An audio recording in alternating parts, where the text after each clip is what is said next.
what makes you different, or particular? What is it that's particular about you as a creative person? Well, I think we're all individuals as creative people, and we're all formed by our experiences and our outlook. But I think that sense of being detached, an outsider, having a different perspective. I mean, I think it's really. I mean, I have never felt that I belong to one particular class, and within the UK, that's a fairly, the whole aspect of identifying or relating to class is a very significant factor. And you see that comes out in your book, doesn't it? I mean, you talk about that a bit, doesn't it, in Final Approach? Yeah, I suppose I do.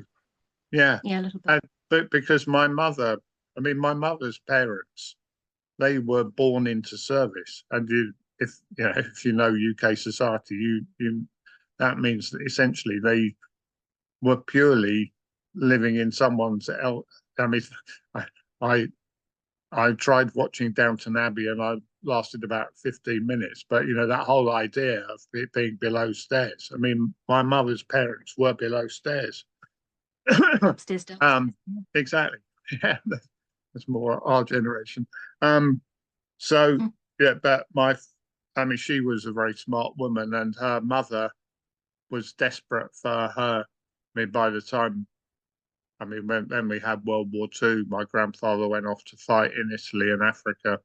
And I have to say, trying to save us from some of the malign influences which seem to be returning today, and succeeding in doing so. But my mother managed to get a scholarship, 100% scholarship to what was called a direct grant school in those days, which was the best school in Reading where she worked or where she lived, and through that she met my father, whose family weren't upper class, but they were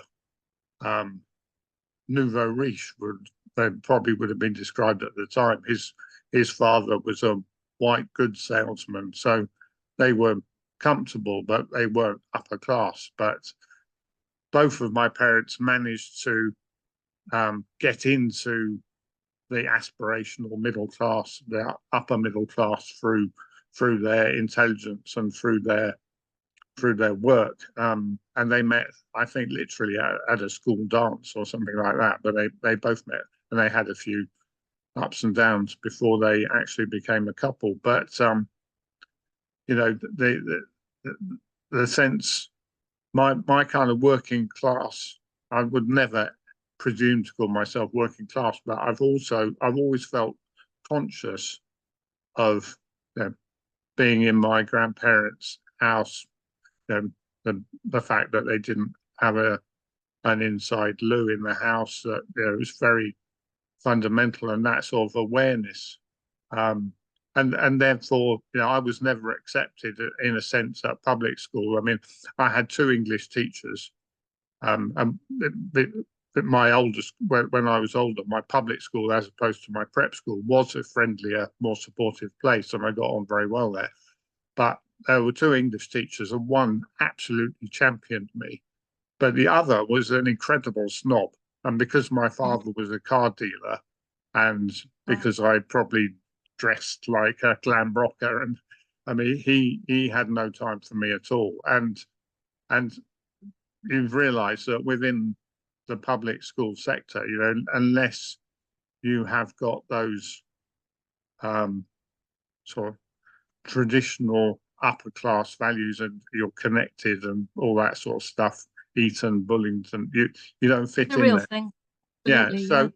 So I've never felt upper class. I've never felt working class. I've just felt that I'm in this sort of outsider observer zone where I can function.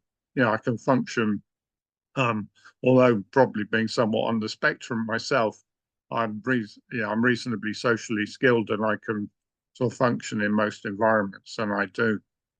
But I think so. Again, that having that slight detachment is a disadvantage, but certainly in a creative sense, it's an advantage. Well, yeah, and for lots of reasons, I'd say, the precision.